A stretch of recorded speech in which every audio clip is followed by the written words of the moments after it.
This is a C64.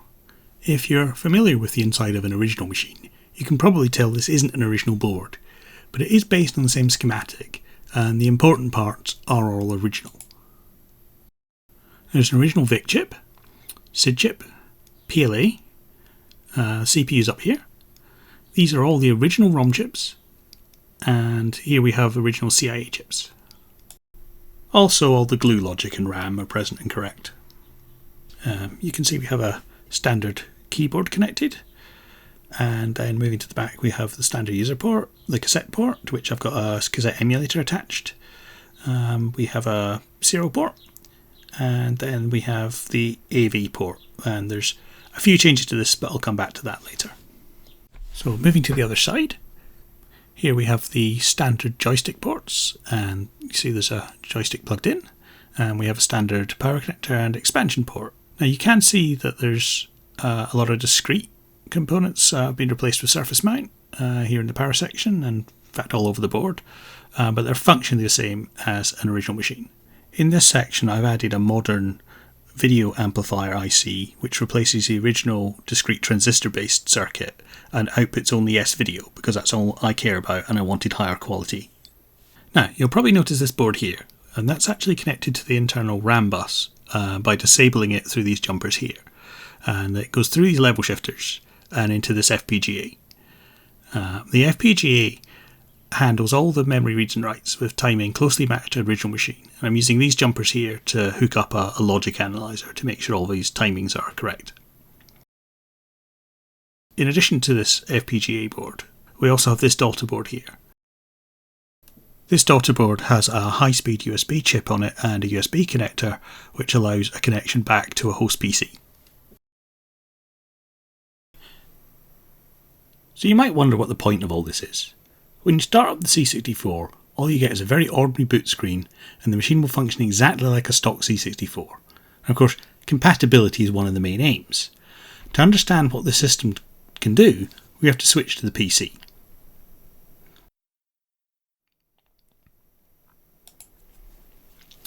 I'm going to leave the C64's video output in the corner of the screen here, though in reality the C64 is outputting to a TV.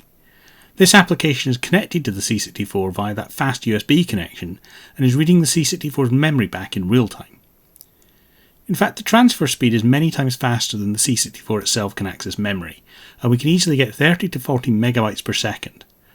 This process is also entirely transparent to the C64. The C64 has no idea that anything unusual is happening and is executing as normal on every single cycle. Now, we have a couple of windows already open showing memory contents in graphical format.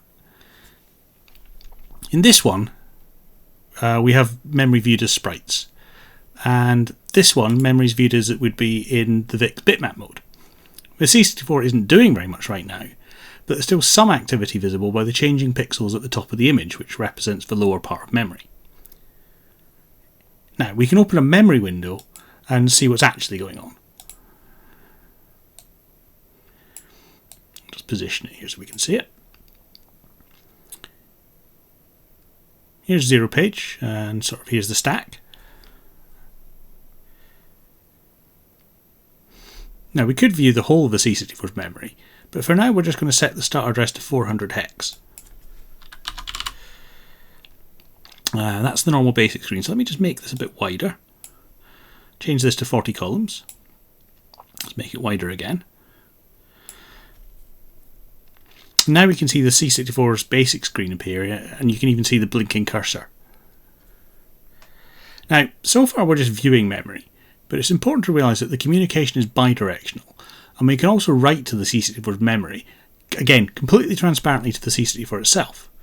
For example, if we edit some of these bytes here, we could change the message on the screen to show a different amount of available memory.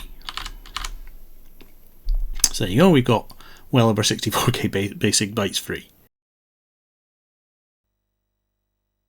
Now we're going to show something more interesting happening. I've initialized memory with a blank byte pattern, and I'm now going to go and load a game from tape, and we'll be able to see how that loads behind the scenes.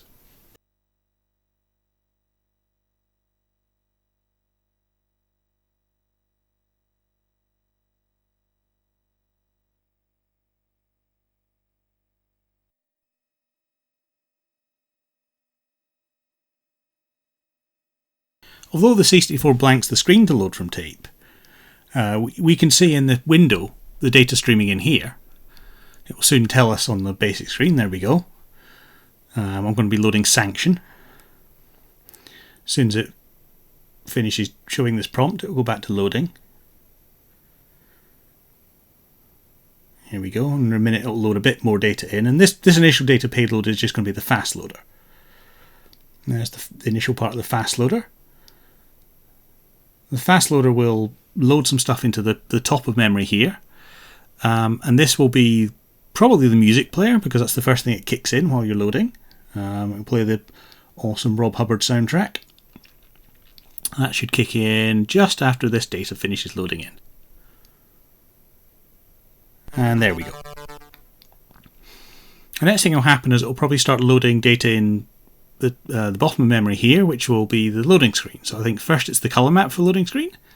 And you can see it's cleared out the bitmap, ready to load the bitmap in. And there we have it. There's it loading the bitmap. I can actually zoom into that. We can see the bits loading in as it's loading on the 64 itself.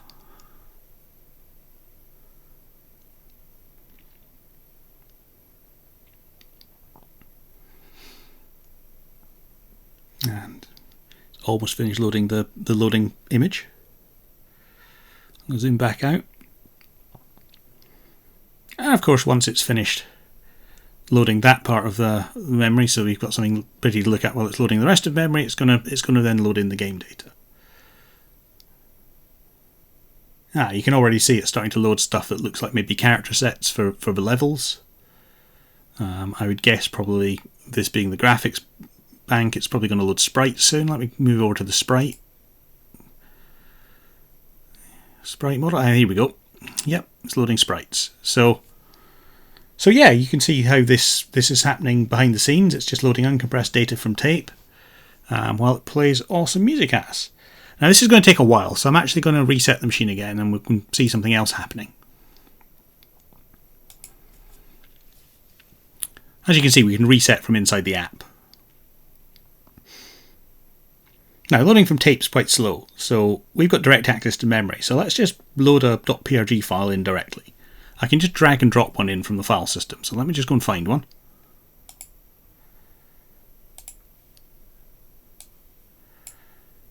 Okay, I've got one lined up. Let's see what happens when we load one of these.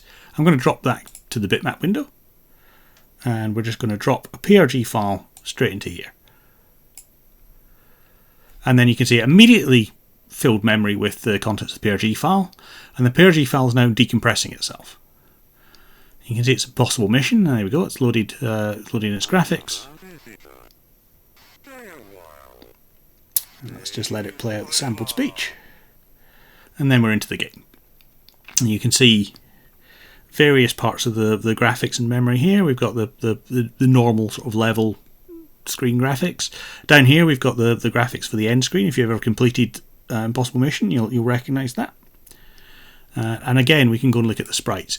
In the case of Impossible Mission, not all the sprites are multicolour. You can see the robot sprites are multicolour, but the main character sprites are all single colour. So we can drop it back to single colour. We can view all the sprites. So that's pretty cool, but it still took a noticeable amount of time to decompress compared to the transfer speed. Now we've got incredibly fast transfer time, so transferring a whole memory image should take a negligible amount of time. So instead of loading a .prg file, we could just load a complete memory image. If I can drop such an image into the application, what the application is going to do is it will pull the reset line low on the 64 to stop it. It'll upload the whole 64K of memory in under a couple of 100,000ths of a second, and then it will release reset, and then the machine's just going to boot. The memory image has a reset vector in it, which says where it can start from. So let's just see that happening. And boom, we're into Uridium. So let's have a look at how Uridium's working, just so we can have another explore. If I look over the bitmap here, you can see that there's some changing data over here, and that's likely the screen. So that looks to be about 4800 hex, so let's just type that in over here. And yep, you can see data scrolling past. And of course that doesn't mean a lot with that character set, because that's just the default ROM character set. So what we can do is we can change the character set, and it looks like the character set's at the top of memory, top of that bank of memory I should say. So if we do 7000, yep, there's the text. If we drop it to 7800, yeah, there we go, and there's the bitmap. I'll make it multicoloured. So yeah, we can see the data for Uridium scrolling past in real time.